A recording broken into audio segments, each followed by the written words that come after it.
So I'd like to, in the name of the commission that's organizing, it's the celebration of the 25 years of our graduate program. So we are organizing some lectures and courses for the students, and we are really glad to have your presentation here. Thank you very much for your time.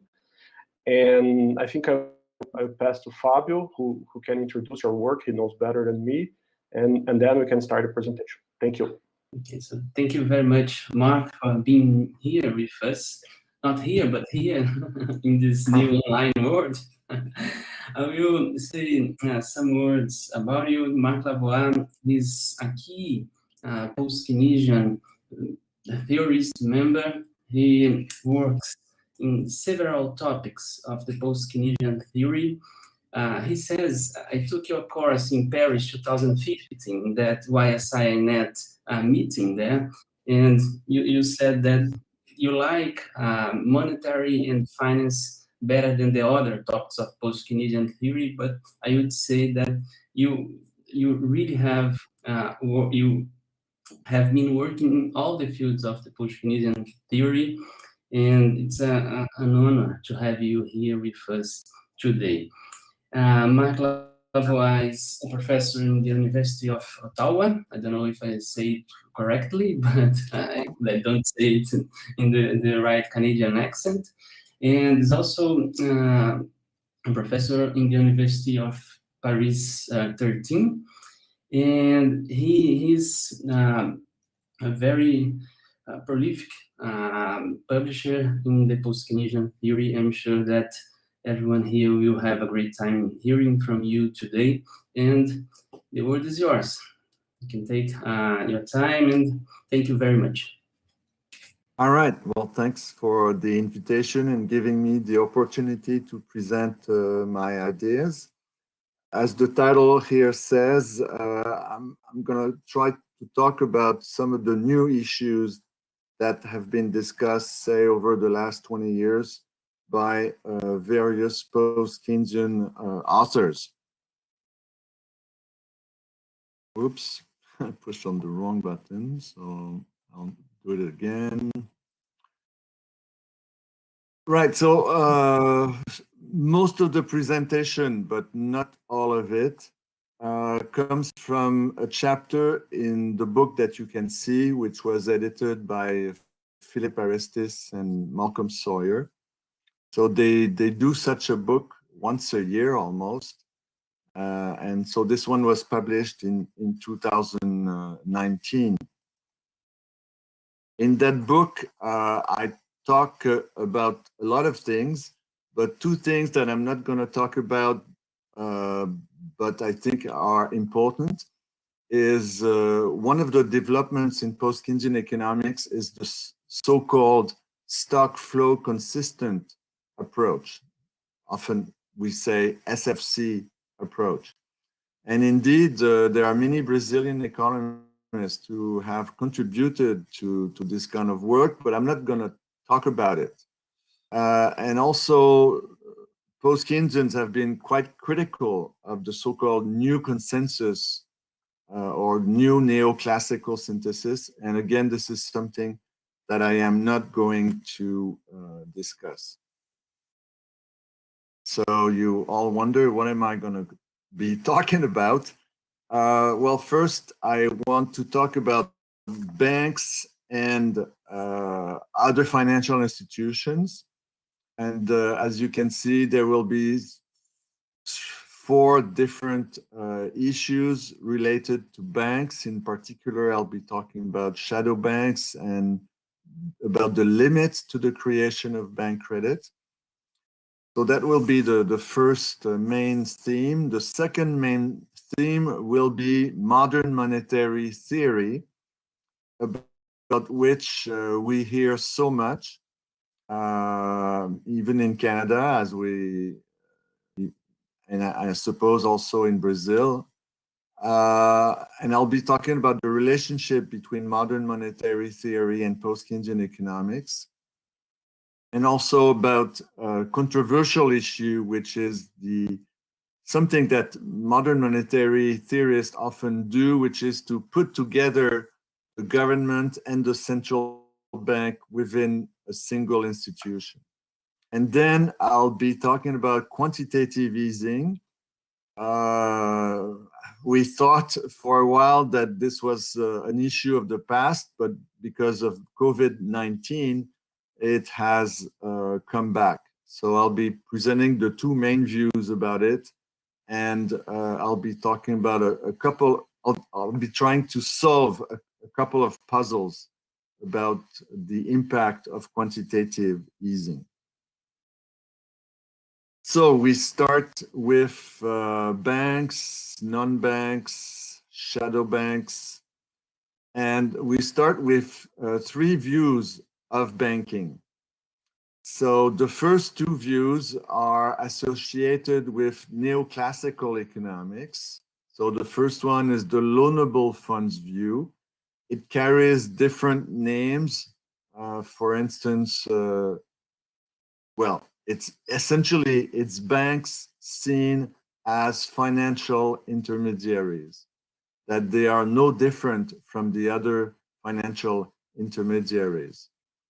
It's as if, for instance, people were bringing gravel or cement to the bank, and then the bank was lending the cement and the gravel to some entrepreneur, some business.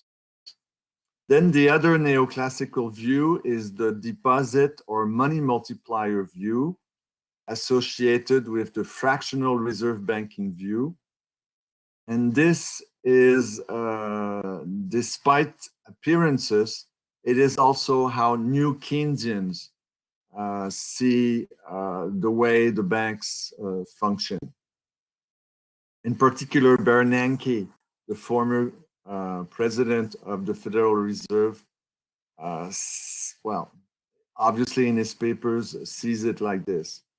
And Krugman had a debate on his blog with Steve Keen, who is a well-known post-Keynesian. And when Krugman was trying to defend his views against those of Steve Keen, he first took a loanable funds approach and then moved on to a money multiplier approach. So it's clear that those two views somehow are related. But so that's the two neoclassical views. But what is the post-Keynesian view? The post-Keynesian view is sometimes called the endogenous theory of money. But we can also call it banks as originators of inside money, or the credit creation theory of banking. So there are many names which have been given. But the main feature is that banks are not only financial intermediaries. They don't need reserves to make loans. They don't need to wait for the central bank to give them reserves to be able to make loans. And the big difference between banks and non-banks is that when non-banks borrow, or when non-banks, I think I should have said, when non-banks borrow, it's because they need financing to start with. In order to be able to lend, first they need to get access to funds. In the case of banks, it's completely different. When they need to borrow, it's after the fact.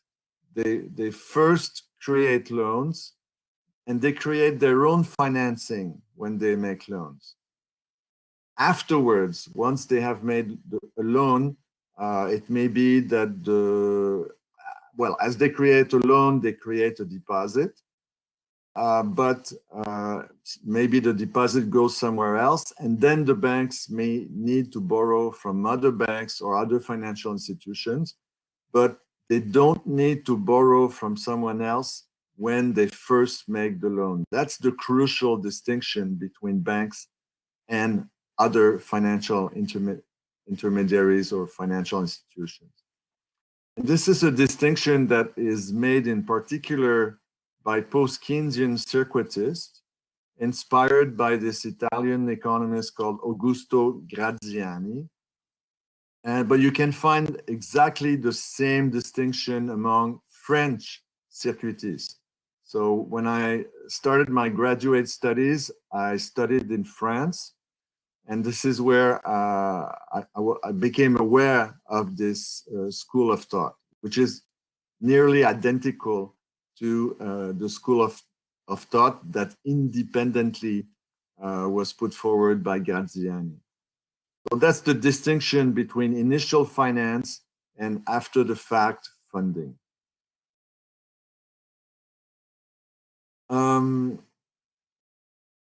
Now, there are some post-Keynesians. So in this case, there's a recent article, two recent articles by Nercian and Dantas, published recently in the Journal of Post-Keynesian Economics, who argue that one should not present non-bank financial institutions merely as passive entities that intermediate between savers and lenders. They argue that banks and non-banks have many similarities, but the reason for this is that they believe that non-banks, just like banks, have the power to change the level of economic activity. So they say that these non-bank financial institutions, so this could be money market funds, for instance, they say that these are liquidity creators and that their activity will have an impact on the real economy and therefore can create instability. They're more than just intermediaries. And their view relies on the hierarchy of money view, something which is also being is considered to be very important by Brazilian economists when they talk about international currencies, where there is also a hierarchy.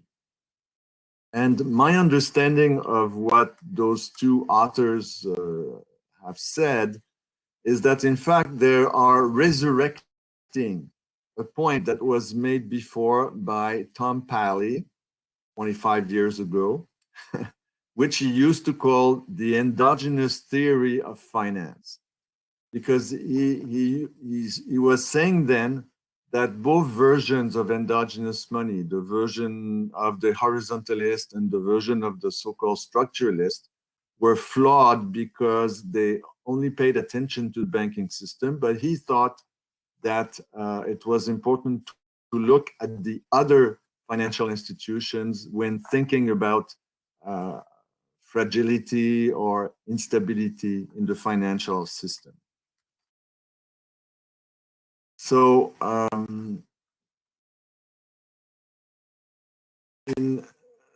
well, despite that, I still believe that banks are unique. It is true, and I've said it in my book in 2014, that the way non-banks operate makes it difficult to make the distinction between real banks, if you want, bona fide banks, and non-bank financial institutions. But there's an article that was published by Bugueli in 2018, which was a response to those two other papers that I just mentioned, where he argued that making a sharp distinction between commercial banks and other financial institutions provides a framework that has the advantage of clarity.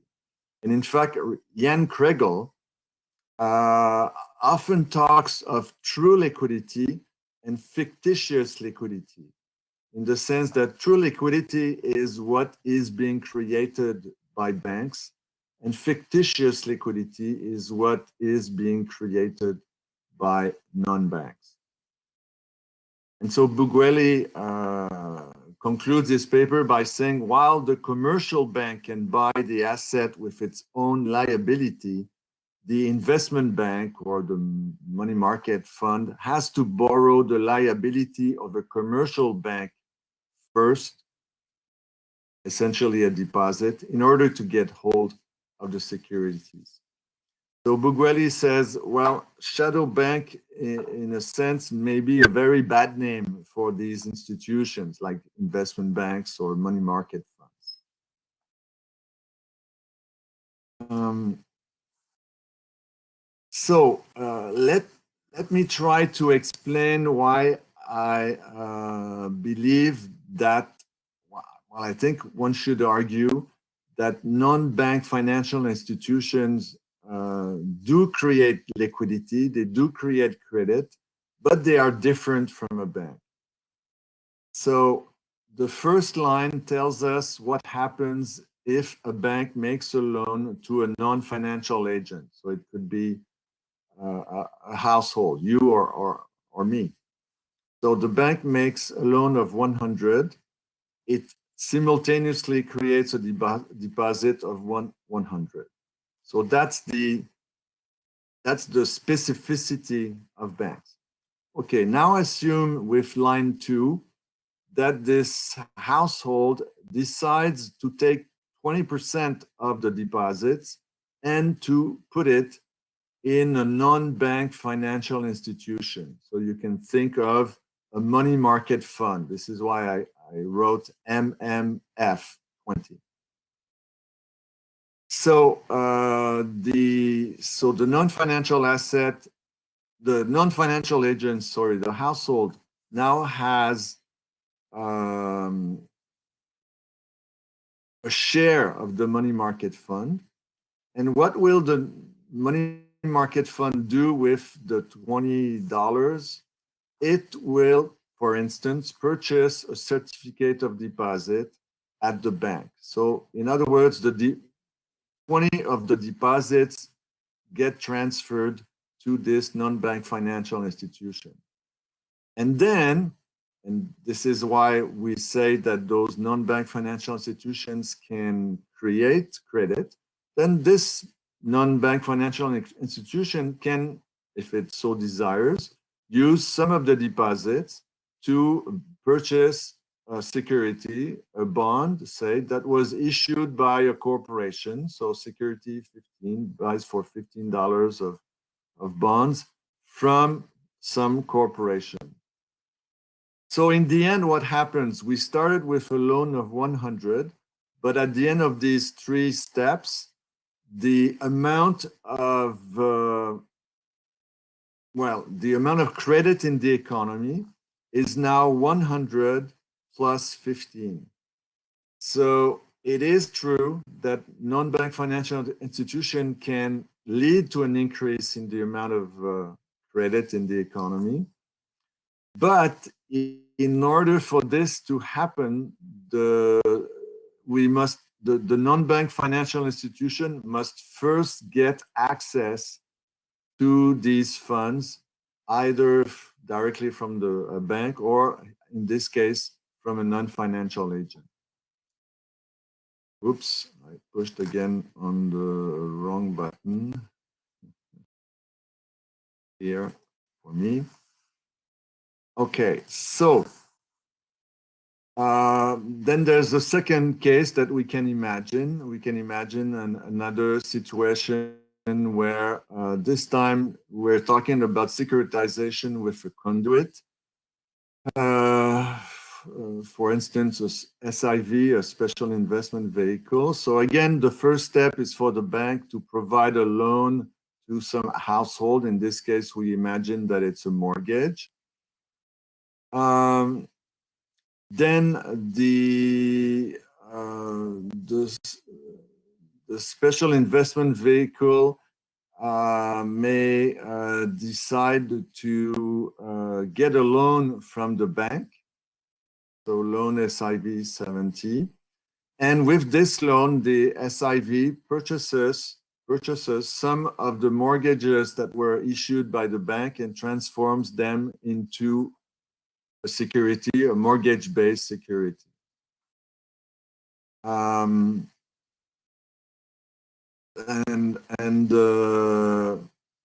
then in the third step, we can imagine that the firm who got paid with the mortgage decides to buy a short-term asset, which is called in this case ABCP. So it's an asset-based corporate paper for $60, in which case the SIV can reduce its loan that it took from the bank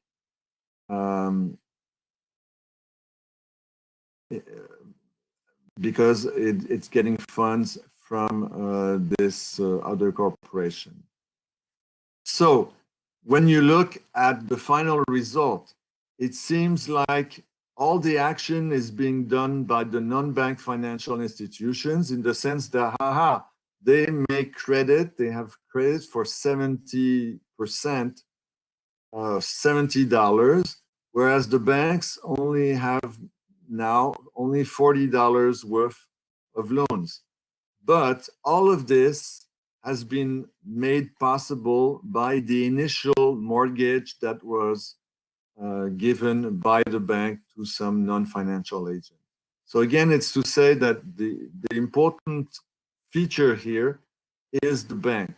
It's not the shadow banks. Whoops, again, I pressed on the, okay.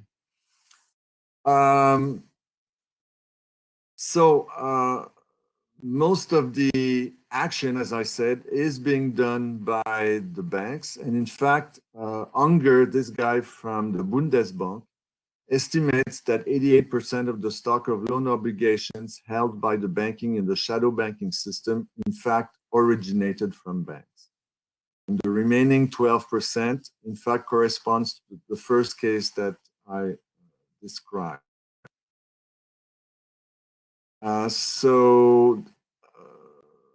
The consensus post-Keynesian position would be that the largest part of the shadow banking system enters the credit intermediation process only after the loans to the ultimate borrowers and the means of payment to finance them have already been created.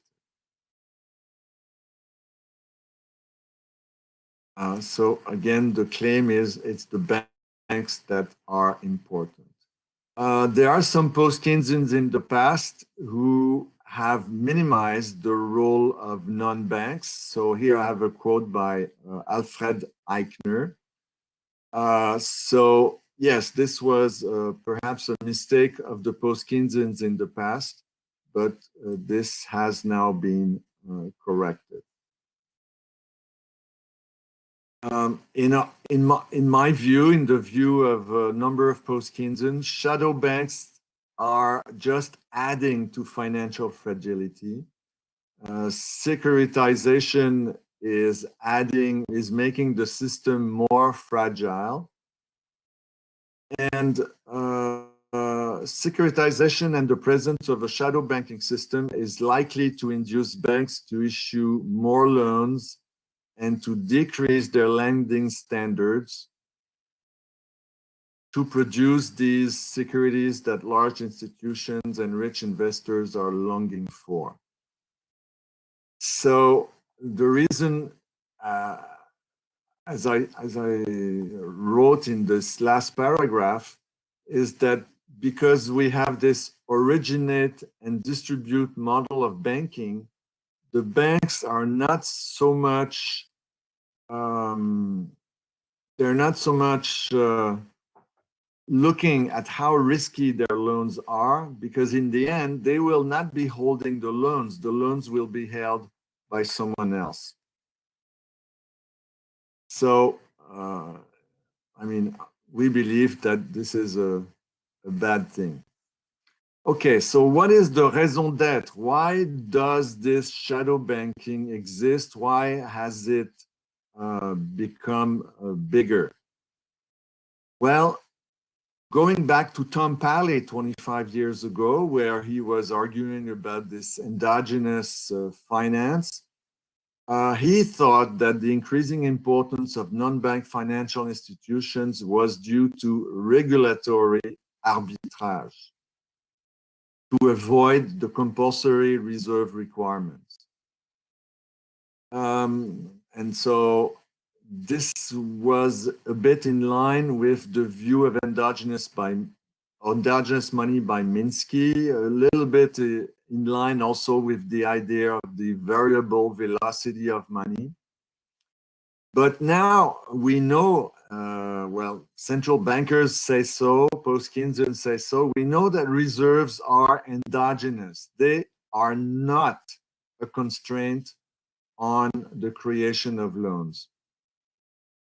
So what is the new view now? What is the view of several authors, modern authors, both neoclassical and some post-Keynesians? They believe that the shadow banking system makes possible the creation of more credit through regulatory arbitrage, but this time by avoiding the capital adequacy requirements, the rules that have been put forward in Basel I, Basel II, Basel III. And so they say that, well, because of the same, with the same amount of equity capital, banks can make more loans. This is the argument which you hear often, and this is the argument with which I do not personally agree. My belief is goes in a different way. I would argue that what happens is that thanks to securitization, banks are allowed to have a lower overall capital to asset ratio, which increases their rate of return on equity. So the purpose of the shadow banking system, at least in my view, is not to allow banks to make more loans. It's to help the banks to have a higher rate of profit or a higher rate of return on their equity. And I wrote this in a paper in the Journal of Post-Keynesian Economics, 2012.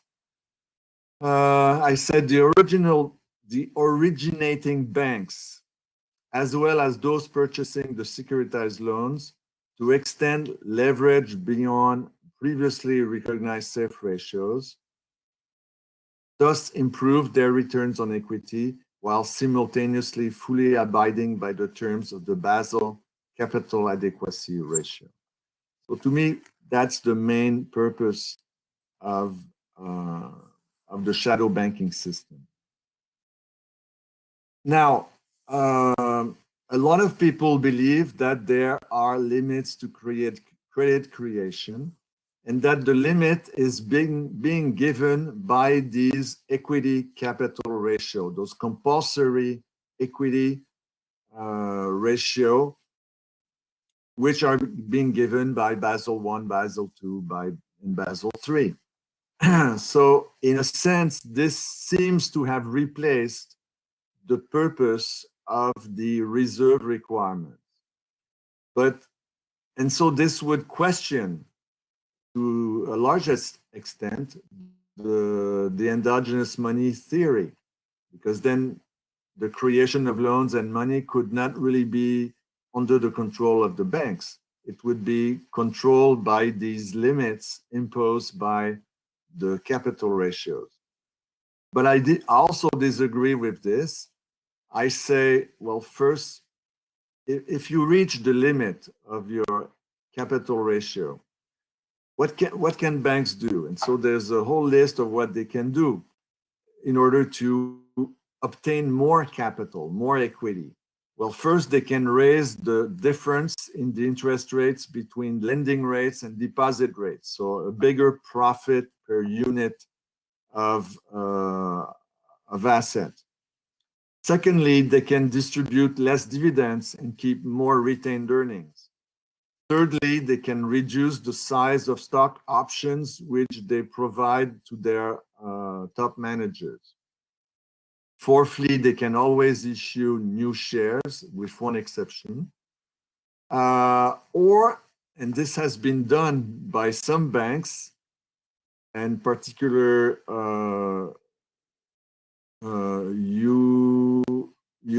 UBS, Union des Banques Suisses. What they can do is provide loans to investors on the condition that they purchase newly issued shares. So you go to the bank says, I will give you a loan of $10,000 if you buy my shares with this $1,000. And in the end, there's always the possibility of doing accounting window dressing. There's only one case where there will be a limit. It's when banks are making heavy losses. You are in a deep recession, deep depression. Nobody wants to buy any shares from anybody. And in this case, then the government or the central bank have to step in.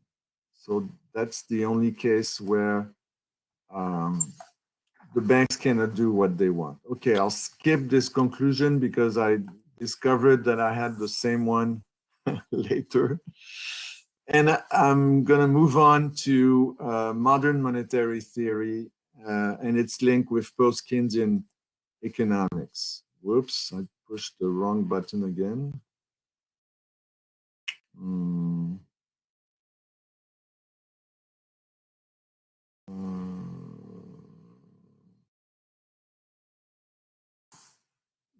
I guess.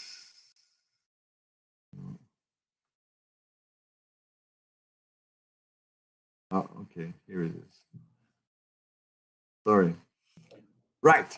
Okay. So modern monetary and MMT and post-Keynesian economics. Well, sometimes it is said that the theory of Ricardo is true at 93%. And I would say that I agree with what MMT says in 93% of the cases. And the reason is that a lot of what is called MMT, in fact, is based on post-Keynesian economics or even sometimes older Keynesian economics. I would say that modern monetary theory is part of post-Keynesian institutionalism. So in my mind, there are 5 strands of post-Keynesian economics. There's the fundamentalist, where, for instance, you had your Brazilian economist, Carvalho. You have the Caleskians, you have the Sraffians, you have the Caldorians, and you have the institutionalists.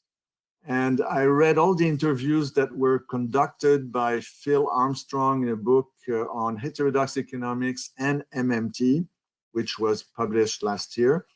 And it's also the opinion of most of the people, the post-Keynesians that were interviewed in that book. But I also agree with a lot of what MMT says, because I do believe that MMT has made a contribution to post-Keynesian economics and to economics in general. And I've said that in the past. And this is also something which Randy Ray and his former student, Nerzian, have argued in a recently published paper published this year,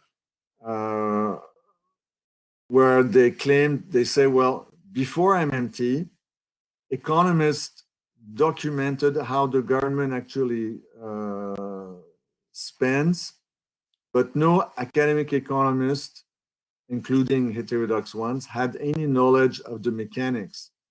And I would say that this is a true statement. They're quite right to claim their novelty with respect to this.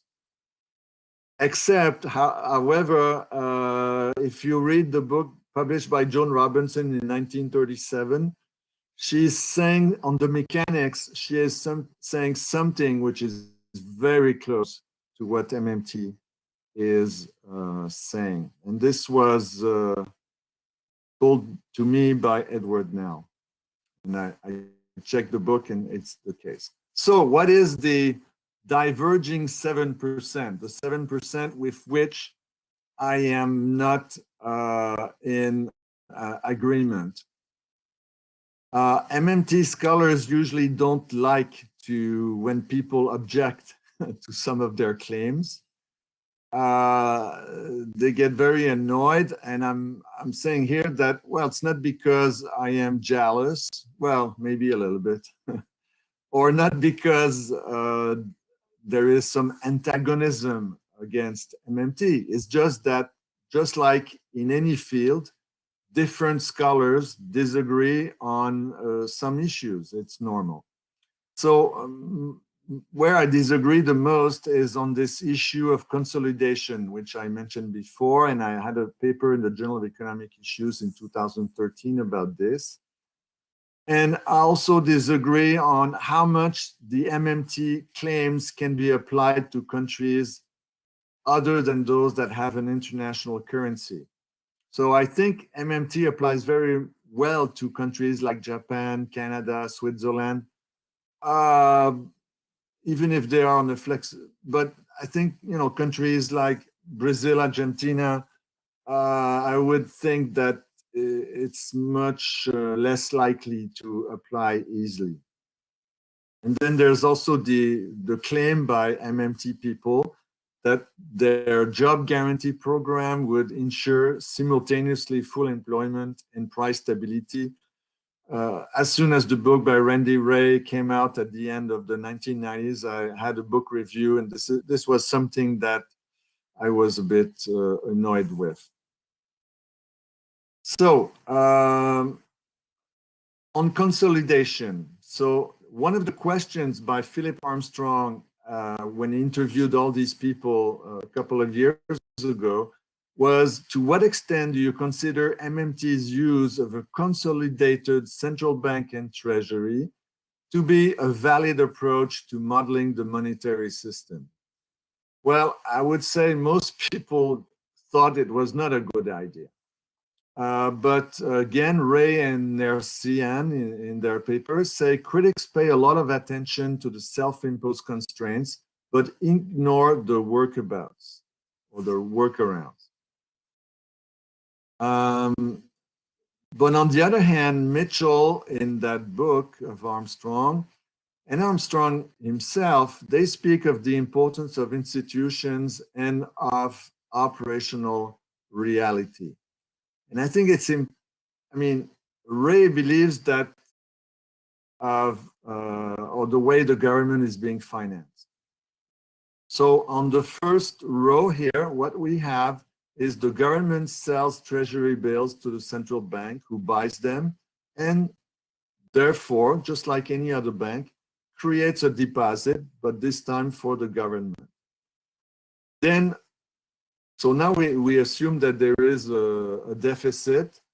It has to be financed by issuing bonds. And so what does the government do with its deposits? Well, it pays some civil servants. And so the deposits end up in the hands of the households at the bank. And the commercial banks in exchange, well, now they get reserves at the central bank. So the deposits of banks at the central bank, we call them reserves. And then, well, many things can happen. But in this case, if the commercial banks have too much reserves, normally, as I say here, without open market operations, excess reserve would drive down the overnight interest rate. So this is right. I mean, so this is also surprising, because usually we think, if there is a bigger government deficit, there will be higher interest rates. But what the MMT people show is that if the government deficit is financed on the primary market, then there will be a pressure downward of the interest rate. The interest rate, at least the short-term interest rate, will tend to go down. So if the central bank wants to avoid this, it has to conduct open market operations. The central bank will have to sell some of its treasury bills to the commercial bank. And so at the end of the process, if we assume that people keep 10% of their money balances in cash, if we assume a compulsory reserve ratio of 10% on deposit at banks, so households will wind up with only $90 of deposits, a reserve ratio of 10%, so reserves have to be 9. The commercial banks have to get the banknotes from the central bank that will end up in the hands of the deposit. So this will be at the end the situation. The central bank will have $19 of treasury bills corresponding to the $9 of reserves and corresponding to the $10 of banknotes. So, well, if this is the way things go, right, this will be exactly the situation. Now, in my book in 1992, I was presenting an alternative way of doing this. So this was before the book of Randy Wray and all the modern monetary theory. And I've called it afterwards a post-charterlist alternative account. So what if the purchases of the bonds by the central bank are only made in the secondary market? So in this case, the central bank does nothing at the beginning. All the action is with the commercial bank or with the brokers around the commercial banks. So the commercial banks buys the treasury bills. It creates a government deposit as just like any bank.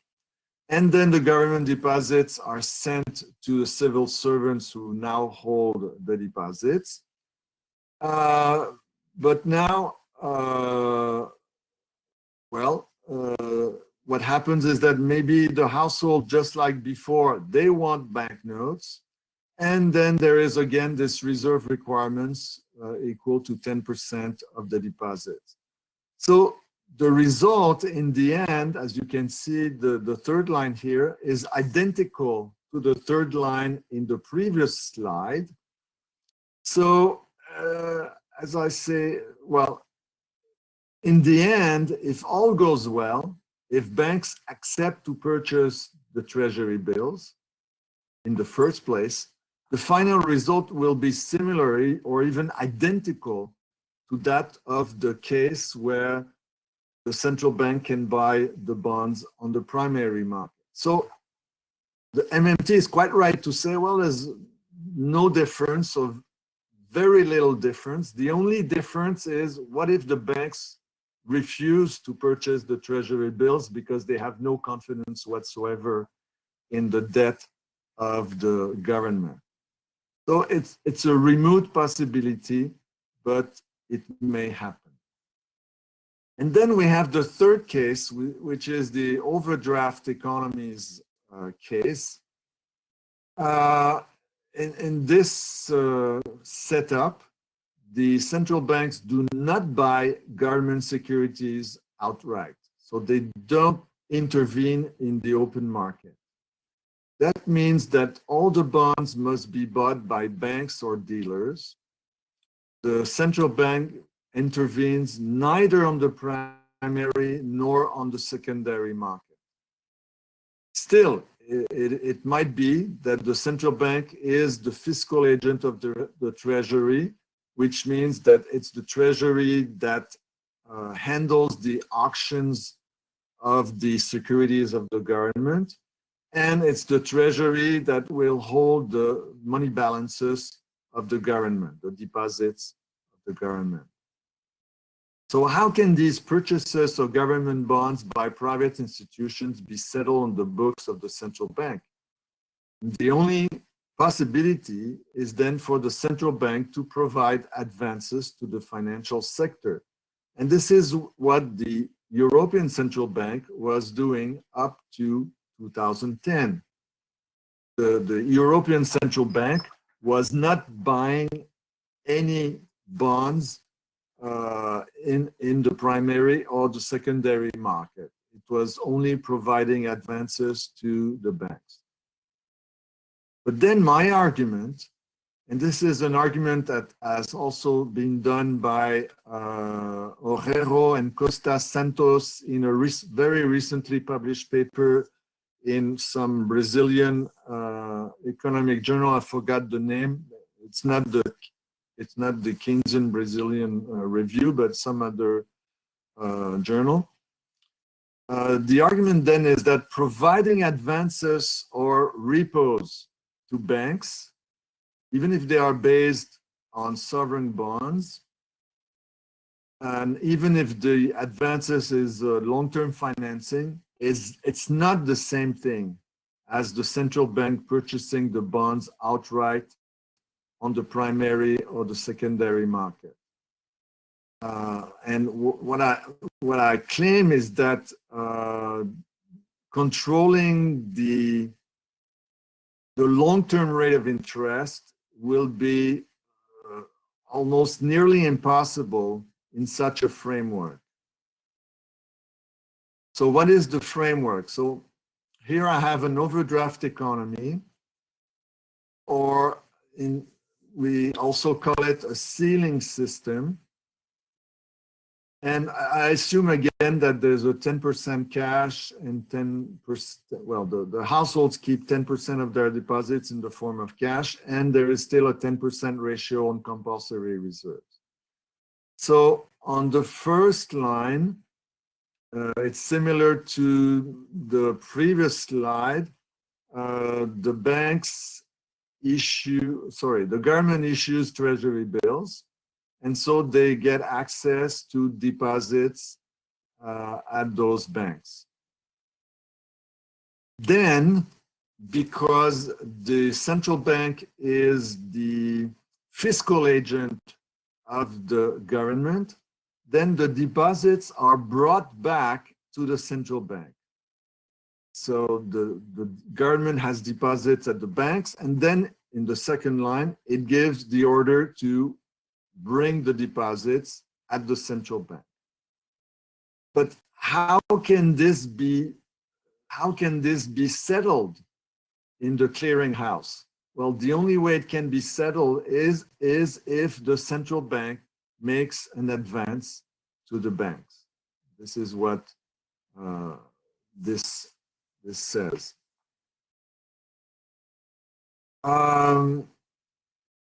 And so afterwards, well, again, we have the households get paid. So the government deposits that were here move to the households. They decide to keep only $90. They transfer $10 in cash. So the central bank must provide $10 of cash. The bank must, because now the deposits are 90, household deposit 90, they must get reserves equal to 9. So at the end of we have something which is different from the first and the second case. But what we see is that, okay, what the central bank is able to do is to set the rate of interest on advances. So it has control on the short-term rate of interest because the banks are being forced to take advances from the central bank.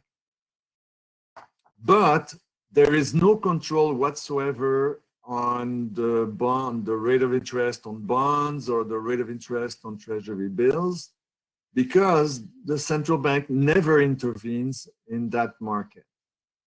So this is why I say, well, it's pushed on the wrong button again. Did I miss one slide?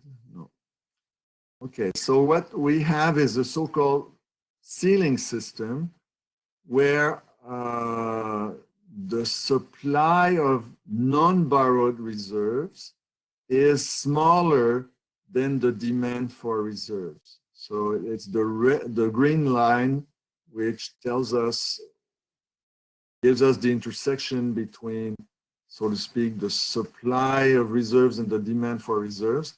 And so the target rate of interest will always be equal to the lending facility rate, the rate at which the central bank is lending funds to the banks. So the central bank is able to control the short-term rate through its target, the rate on advances.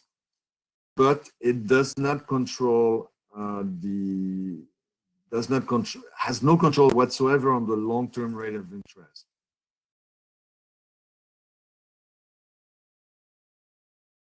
So this is an institutional configuration which is often encouraged by the International Monetary Fund.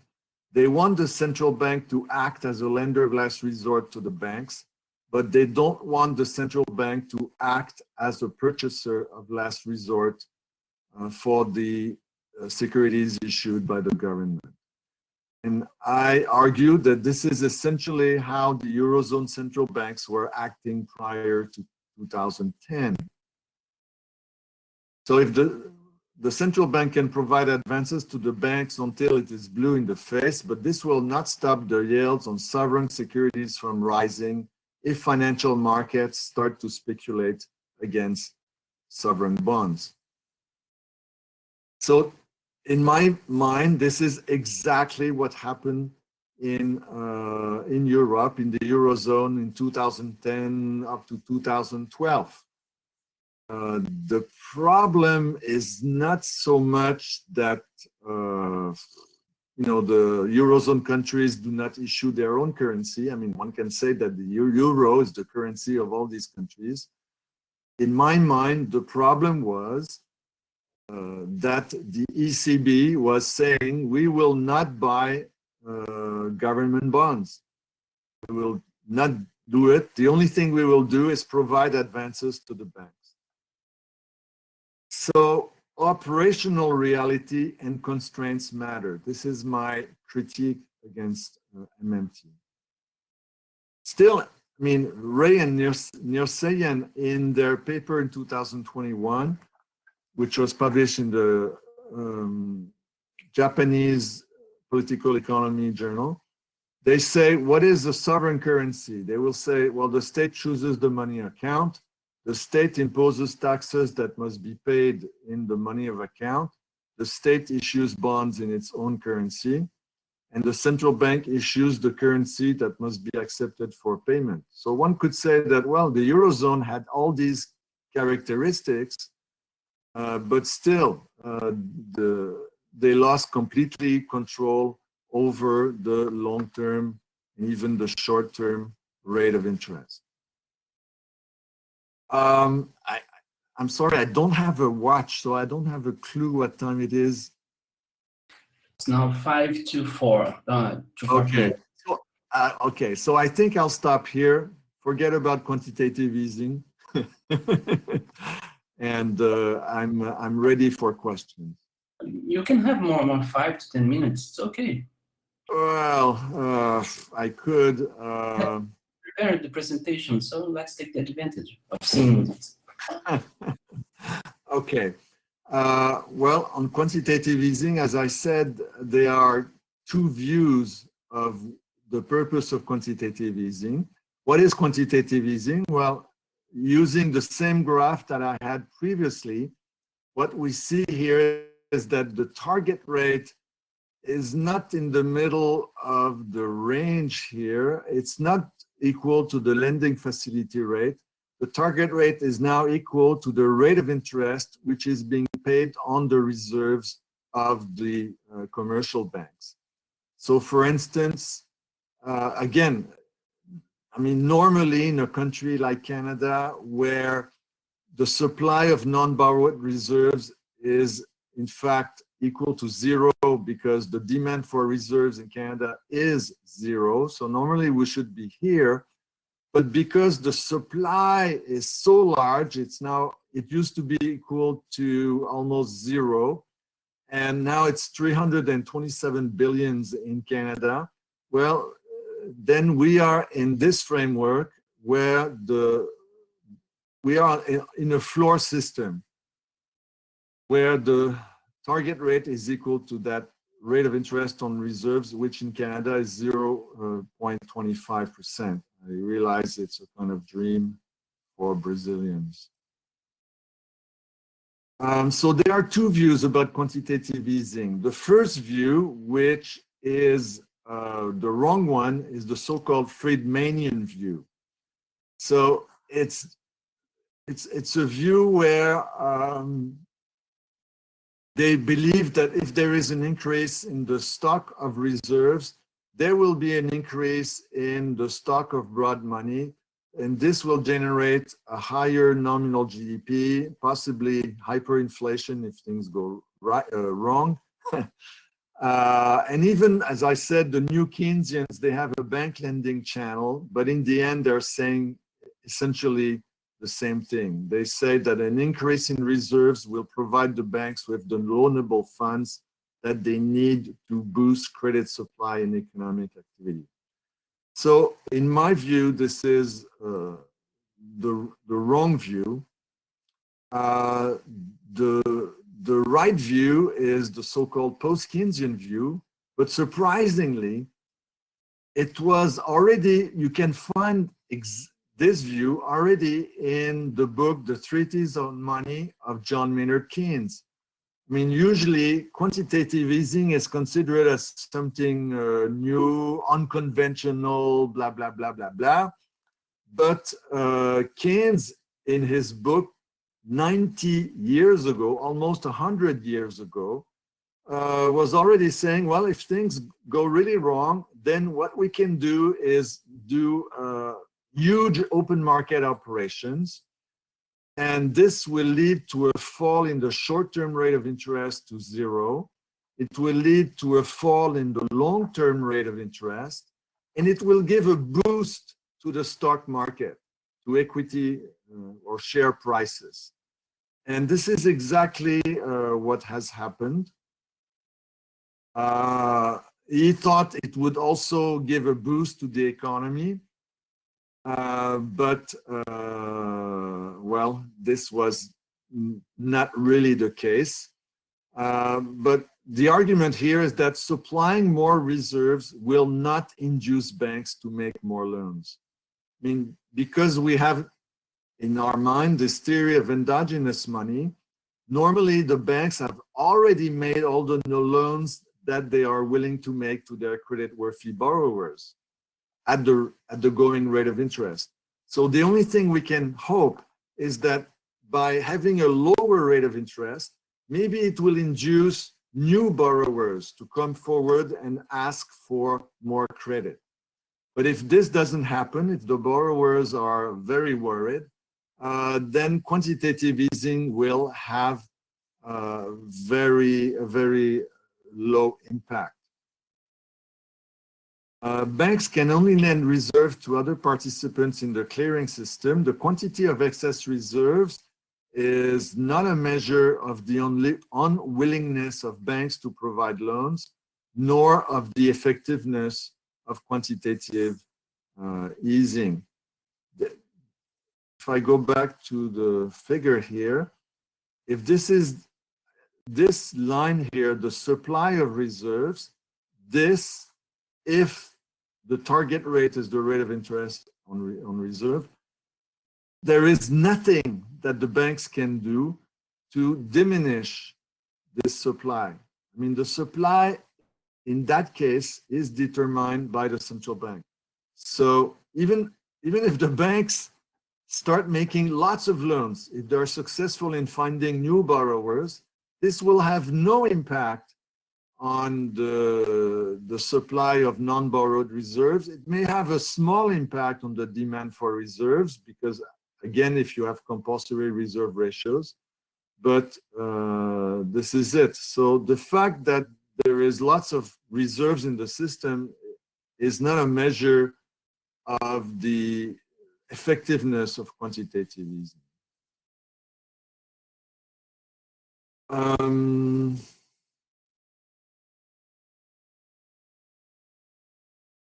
Right, so what is quantitative easing done with the banks? Well, we can see the central bank is buying all these, here I call it ABS, asset-based securities, securities that the commercial banks don't want to hold anymore, maybe because their risk is too high. And so in exchange, the commercial banks get reserves. But the banks cannot lend reserves to non-bank agents. And this has been said by someone here, Paul Sheard, Chief Global Economist at Standard & Poor's. He wrote this, I think it was in 2014. Repeat after me, banks cannot and do not lend out reserves. So he was getting frustrated at the incomprehension of many observers.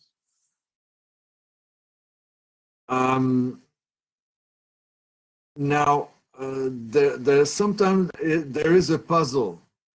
So there, I guess we'll look at this second puzzle. This puzzle, and then I'll stop there because I think it will be enough. When a few years ago, when the Bank of England was doing quantitative easing, some students in England wrote to me and said they were puzzled because the amount of reserves had risen very much at the Bank of England, but the amount of deposits had increased by a much smaller amount. So normally it's the opposite. Normally you think, oh, there's a multiplier. So if the amount of reserves goes up by 100, the stock of money, M1, M2, will go up by 1,000 or 2,000. I mean, normally this is how people think. But they were getting exactly the opposite result in England. And so, okay, the first line is the same as the one I described. So, but except now the QE is not done with the banks, it's done with individuals or corporations. So individuals, small corporations, small businesses who had purchased asset-based securities or asset-based corporate paper, they sell it to the central bank, which now has it. In exchange, they now get deposits at the bank. So those are the deposits of the sellers of the assets. And the commercial banks end up with this amount of reserves, this big increase in reserves. But if we are in a situation where everything is going wrong, where we are in a recession or almost a depression, what will the sellers of the assets, households or corporations, what will they do with their deposits?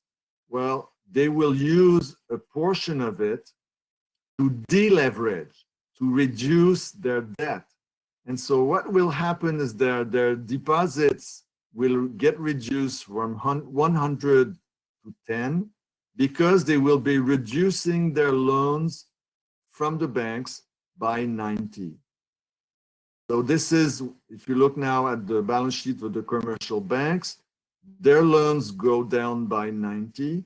The deposits of sellers, which used to be 100, are now only 10. So in the end, this is the puzzle that the students in England were talking about. You look at the balance sheet of the central bank, the reserves are bigger by 100, but the deposits at the commercial banks have only risen by 10. And I think that's it shows how useful a proper use of balance sheet and an understanding of the way the banking system works is useful to understand what has happened over the years, in particular during the QE years and right after the global financial crisis. Okay, I think I will stop here. And so I'm waiting for your questions. Thank you very much, Marc. Are you seeing us, or you just? No, I'll try to. Made many mistakes, but. You go to the same point you went before to make the screen. Okay, now I have it. I see you and I see myself. Okay. Fábio. Okay, so shall we collect some questions? I don't know if someone has sent questions. Okay, so we have 2 questions. So Professor Cleomar, which is a professor here as well in the graduate program in economics of the Federal University of Uberlândia, he's asking about the shadow banking system. And his question is, shadow banks, investment banks are going to be around forever. Even after 2008, do you think that there is enough regulation to avoid large financial crises like the subprime one? So this is the first question. Humberto, do you want to speak out your question so I can translate Vanessa's question while you speak, okay? So Humberto has read written, so he's asking, in an article at the Brazilian Journal of Political Economy discussing the impacts of 2008 financial crisis on policymakers and academia, and the possibilities of a second wave of the Keynesian revolution. Around a decade after this, and under the new context of the coronavirus crisis, how do you evaluate these impacts and the chances of a second wave of Keynesian revolution? Okay. We have another 2 questions. Vanessa, in a few minutes I translate yours and I say to Marc. I will speak out another question, and so we form a block of 3 questions and you can answer, and then we start again. Is it okay for you, Marc? Yeah. Okay, so Professor Cássio is asking, okay, so first of all, I would like to congratulate Professor Lavoie for the excellent lecture. I take this opportunity to ask you 2 questions. The first, what's your opinion regarding the recent approval of the central bank's independence on the Brazilian financial system? And the second question of Cássio I could not find. So when I find it, I ask it to you. So we have these 3. If you want me to repeat any question, please let me know. So, okay. Okay, well, I've never been in favor of the independence of central banks. Maybe it's easier to say so in a country like Canada than it is in South America. Again, because of this issue of the hierarchy of currencies and all that. Personally, I've always thought that, why should we give so much power to technocrats, to people who have not been elected, but just chosen maybe by the Minister of Finance. In fact, my former professor, when I was a student at Carleton University, used to say that we should have a Department of Monetary Affairs, just like we have a Department of Finance.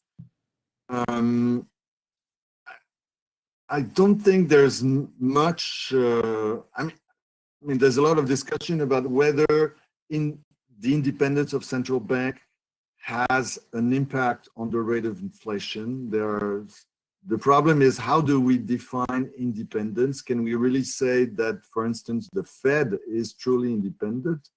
I'm not sure. So for Brazil, I couldn't answer. I mean, I don't know enough. Sorry about this. On the Keynesian revolution, I think we'll have to wait and see. After the after 2009, for about a year, 12 months, we thought, Keynesian ideas are taking over. The standard IMF austerity views are gone, but they were gone for a year and then came back very quickly, maybe not in full force at the IMF, but certainly in full force in the Eurozone. And it didn't change very much in academia. In academia, there was very little change. What will happen this time? I don't know. It is true that a lot of people a lot of mainstream economists are, now aware of modern monetary theory. As I said, modern monetary theory is 90% post-Keynesian economics. So I think the previous move towards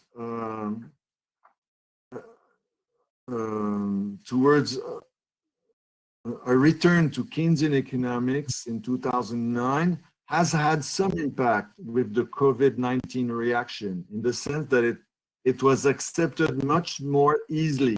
Keynesian policies, expansionary fiscal policy, huge deficits, the increase in the balance sheet of the central bank, all of that has not been controversial, at least in the short run. We'll see what happens in 12 months. We'll see if there is a return to more austerity. And about shadow banking and regulations, well, because of what I said during the presentation, I am not sure that it's the regulation of the shadow banking which is most important. I still think it's the regulation of the banks, because the banks are the ones who start the process. They are the ones who may have too low standards when granting loans. And so I am not sure about how important regulating the shadow banking system is. I think it's more important to really go after the true banking sector. That's my view, maybe a mistaken one, but that's how I see things. Thank you, Marc. We have 3 more questions. Vanessa translated her question, so it made it easy for me to speak. I'm not very good at simultaneous translation, but let me ask you what Vanessa asked you. So she's saying, I would like you to further develop your view on the limits of MMT in the case of peripheral countries. Central banks in peripheral countries do not have the power to influence the yield curve on their country's sovereign bonds if financial markets want to speculate against them. This is central to this discussion, the discussion of the MMT. You emphasized that, so could you please discuss more about that? The second question is made by Costa dos Santos, the one you quoted with Ferreira. So Julio Costa dos Santos is a professor here in Uberlândia, and he's saying, an usual critique to our PK models is related to money. As pointed out by Carvalho, almost all new Keynesians, Raffians, new Kalekians, and others neglect the importance of money in the models. As we know, the more recently made stock flow consistent models are trying to fill this gap, or trying to reconnect the role of money inside models framework. Do you think there is a need to make a re-lecture inside those old post-Keynesian models? Do you think there is a need to? Re-lecture, to review, to make a revision inside all post-Keynesian models. Third question is made by Flavia. Flavia is a PhD student here, and she is willing to see if you could comment a little bit more on the challenges that the central banks, especially those in the development countries or peripheral countries, the challenges that they could face in the post-pandemic world. So we have these three, and then we collect a little bit more. Thank you. Yes. Well, I'm always okay. Again, thank you for the questions. I'll start from the last one and move forward. I'm always a little bit reluctant to give advice to people or to economists who live in outside, say, of North America or Europe or Japan. And the reason is I feel that you are the ones who are best placed to see what really happens in your countries. I know what I would be saying for a country like Canada. I mean, my view is I can bring you the theories, and you are the ones who know whether they apply or not to a country like Brazil or Mexico. Well, for instance, MMT, there's a lot of discussion that, I mean, a lot of people believe that, yeah, it may apply to a large extent in countries like Canada, Japan, the USA. But I've seen many articles recently where people coming from Argentina or Brazil argue that, well, no, our country is in such a situation where it would be very difficult to implement MMT recommendations. Sorry, I cannot answer this question. With respect to money in Neo-Keynesian work or Straussian work, I'm not sure. I'm not fully sure it's true to say that it has not been truly been taken into consideration over the last 20 years. I think there's been many efforts to do so, or at least include debt or wealth or interest rates in all these Neo-Keynesian models. But certainly I agree with Costa dos Santos that, modern money, stock flow consistent models are very useful to integrate the real and the financial side. And I encourage people to use this approach. It's also used by people who do agent-based modeling now. They make sure that their models are stock flow coherent. But at the same time, I would not tell everybody to do SFC. I mean, there are many other things that we can model without necessarily doing it with the stock flow consistent approach. But I think, what's good with the stock flow consistent approach is that you can see what happens in the short run and in the long run. And you can introduce different configurations, different institutions, just as they did in the paper that he did with Orero. And for the first question, what are the limits of MMT with regards to interest rates on long-term bonds or on bonds issued by corporations and so on? Well, there are very strong limits, and these limits exist not only for a country like Brazil, but they also exist for a country like Canada. When we had the COVID-19 crisis starting in March, there was a huge increase in the rate of interest on these long-term bonds, especially on corporate bonds. And so it's obvious that the central bank has nearly perfect control on the short-term rate.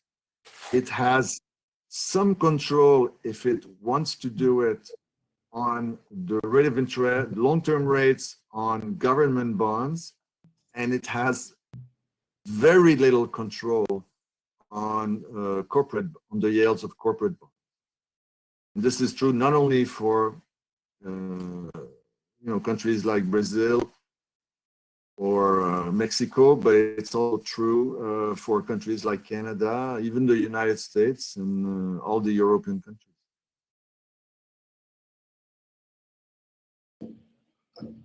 So, okay, Marc, thank you very much. Maybe if I should add something, that Sure. this is a good reason to use SFC models, stock flow consistent models, because in these models, as was done by Orero and Dos Santos, you can have 2, 3, 4 different rates of interest, which is much more difficult to handle in the standard models. But in stock flow consistent models, yeah, we can do it. Okay, thank you, Marc. We have, we can make the final round of questions now, I think. We have one comment and one question coming from André, which is a student here in our program. So he says, Lavoie, thanks for the lecture. Some comments about Brazil and the themes you tackled. We are in Brazil in an asset-based framework and discussing the adoption of interest-bearing deposits for excessive reserves of the banking system. Banks in Brazil have around 1.4 trillion Brazilian reais in excess reserves, around 18% of the GDP. And the central bank does repos in an excessive amount. This value is growing. Before 2004, it was just a few billions. We have a quantitative easing, but for other reason. Between 2005 and 2012, Brazil accumulated over 300 billion USD in reserves, in foreign reserves, paid in Brazilian liquidity in reais and white liquidity. So he's saying about the sterilization of excessive Brazilian reais because of the accumulation of foreign reserves. After 2014, Brazil is transferring accounting profit for reserve appreciation in Brazilian liquidity due to the valuation of our currency. So I guess, André, you are saying about the transfer of money from the central bank because of the gains of the central bank to the national treasury. So, of course, it's not causing excessive lending, demand, and inflation. Okay, so Andrea is saying the following. Brazil amounted a lot of foreign reserves. Because of that, we had a strong sterilization of the enlargement of money in circulation in Brazil. And this sterilization made the repos in Brazil grow a lot. It reached in the final of Lula's term, 2010, something like 1 trillion reais. And now it is around 1/4 of the GDP in Brazil. And I guess Andrea is trying to ask you to say some words about that. If you are in touch with this phenomenon here in Brazil, we don't have in any other place in the world the amount of repos over GDP as we do here in Brazil. And the second question, the question that Andrea makes after this comment is that I would like to know your opinion about the economic policy, mainly monetary and fiscal policies, during the pandemic in Brazil and other developing countries. So it's a quite similar question to the Flavia's one that you answered a few minutes ago. I have one question as well. I'd like to have your view about the following. I think that MMT in general regards more the origin of money than why money keeps being money over time. In my view, at least, I may be wrong, my view, tax-driven money does not build the conventional creed or the conventional belief that makes money being money over time. I think that in chapter 17 of the general theory, when Keynes is talking about elasticities, he's saying that money should be, the supply of money should be limited, but limited regarding the demand for money, not an absolute supply of, limited supply of money in absolute as, for example, the quantitative theory of money wishes. So I would like to ask you about this. How does tax-driven money builds or can build, or if it can build the conventional money that seems to me to be more the kind of money that Keynes is talking about and other post-Keynesians afterwards? And I don't know if anyone has any other question. Bruno, do you have any question?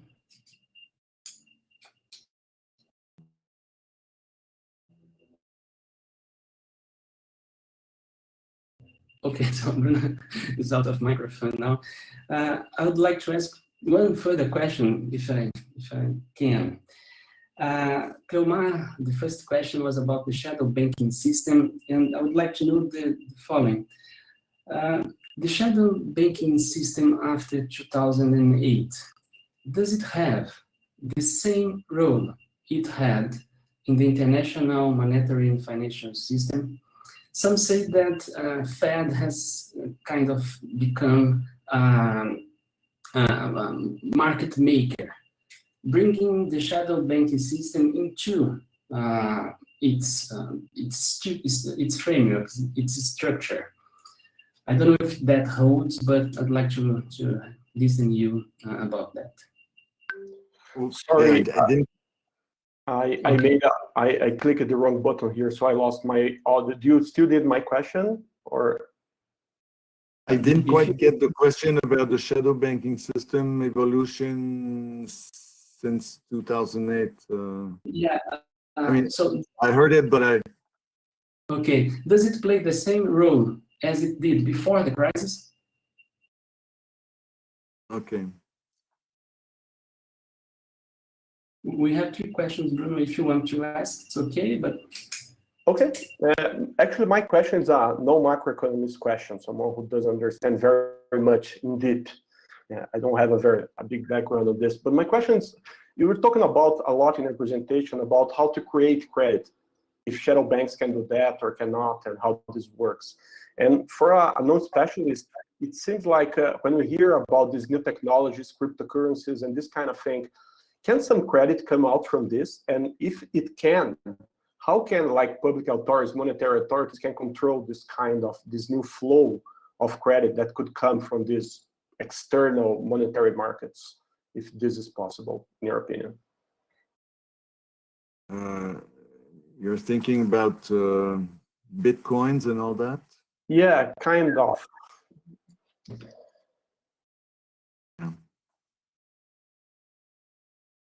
Okay. Okay. The first question was by a student about the role of excess reserves. I mean, it was all mixed up. It was excess reserves, quantitative easing, the excess reserves of the banks, and then there was the question about the huge foreign reserves of the central bank. So I guess the huge foreign reserves of the central bank are there to provide some credibility to the Brazilian real, so that the speculators will not dare attack the Brazilian currency. And also, I know that in Brazil you have this very special system where the central bank can be a counterpart to the banks when normally the real should be depreciating, and so the central bank can intervene without losing its foreign reserves, because if there is a depreciation of the real, the banks will not get penalized and will get some real as a compensation for their currency, for their currency loss, capital losses. Well, I don't see this huge amount of reserves as a problem as such. I mean, this is my my view. The only argument I have heard is that, well, these reserves that the Central Bank of Brazil has are paid at a very low rate of interest, and the counterpart on the other side is in fact a rate of interest which is much higher, because when they provide these repos, it has to be around a rate of interest that exists in Brazil. So that is the only that's the only disadvantage, if you want, in having these large foreign reserves at the central bank. I'm not sure I gave a proper answer, but yeah. On the monetary and fiscal policy in Brazil or elsewhere with the COVID-19, well, it's a true two-pronged attack, if you want, against the consequences of the COVID. So on the one side, you have the fiscal policy, which tries to make sure that the GDP, the economic activity in the system, is large enough. And on the other side, you have this very accommodative monetary policy that tries to make sure that interest rates will not go up, and to make sure that well, the financial system is not in a illiquidity situation. So, I mean, my view is that you need both, but especially the fiscal response.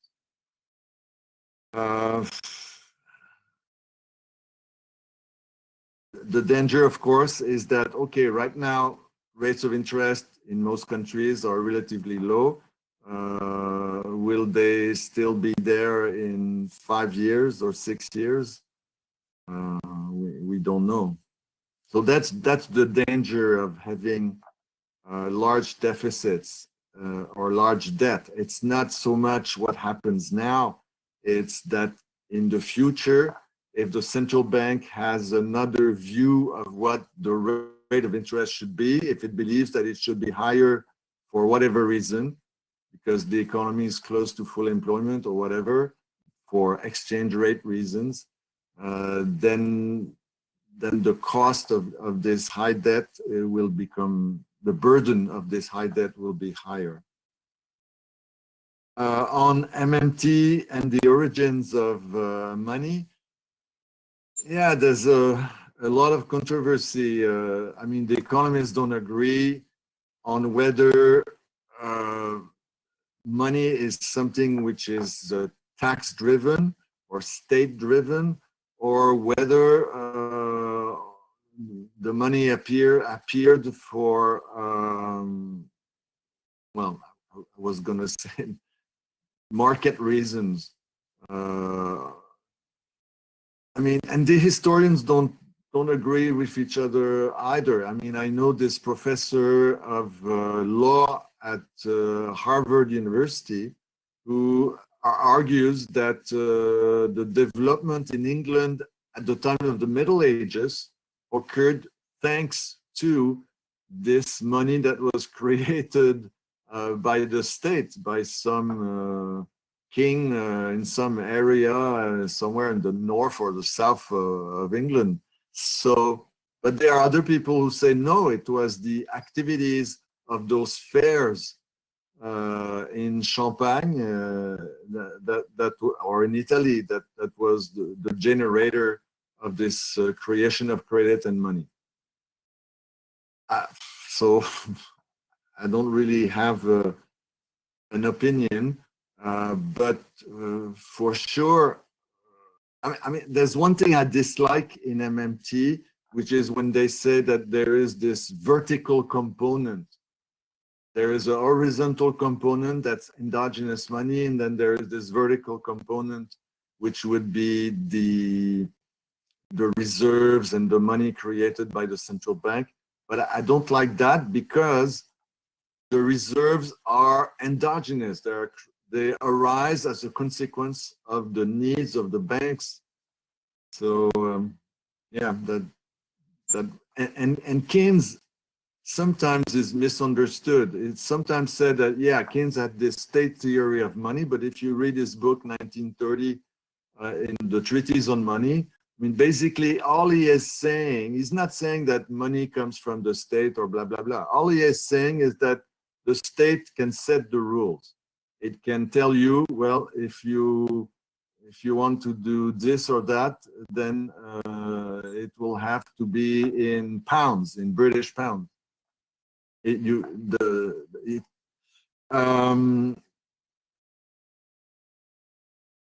Does the shadow banking play the same role now as it did in 2008? Well, first, I mean, my impression is that the shadow banking system is important mainly in the United States and perhaps in a couple of other countries. But I think that in most countries, it's not something that is so huge. I think it's more an American phenomenon. Even in Europe, I don't think it's such a large thing. So,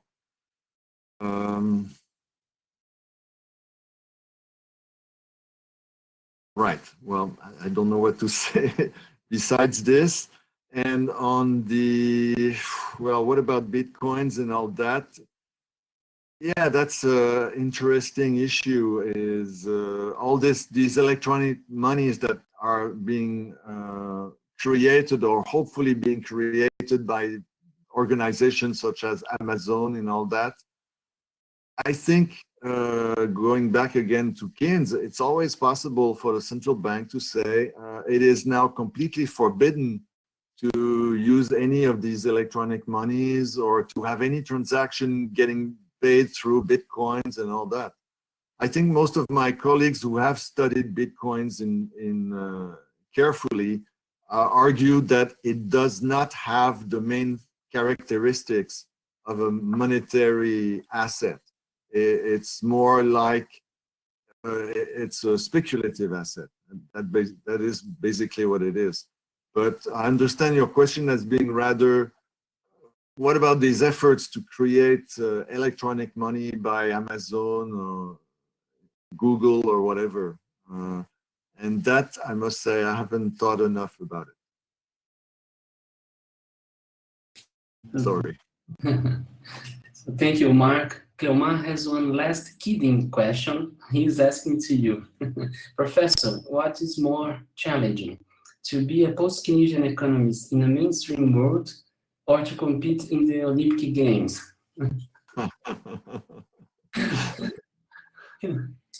Well, they're both, yeah, they're both difficult. It's true that it's difficult to be a heterodox economist today. I mean, my experience is that when I started teaching in 1979, that's 42 years ago, people were more open to alternatives. And you can see this also, you know, the people who are at the top of the mainstream, like Paul Samuelson, had great admiration for people like Joan Robinson and Caldor. They would occasionally, they would argue with each other, but even if they disagreed, they would tell their students that these people existed. Whereas I don't think that our mainstream colleagues now tell their students that, well, listen, there's also some post-Keynesians or Kaleskians out there that maybe you should have a look at. But luckily, you're a bit lucky in Brazil, you still have a strong heterodox component. So this is great. The Olympics, well, In fact, it's the same. I think it was easier in 1976 to go to the Olympics. Now it's much more difficult. I mean, at the time, I could be a student, full-time student, and be on the team. Or in 1984, I could be full-time professor and be on the team. Now it's impossible. All the fencers that I know who are on the team, they are all part-time students or not student at all. You know, so yeah.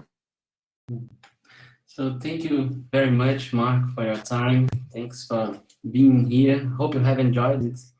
For us, it was an honor.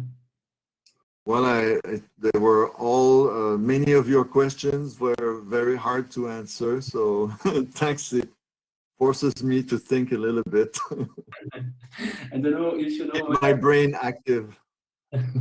So it's good. It's avoiding Alzheimer in the future, at least. All right. Well, good luck with your program and with your future elections.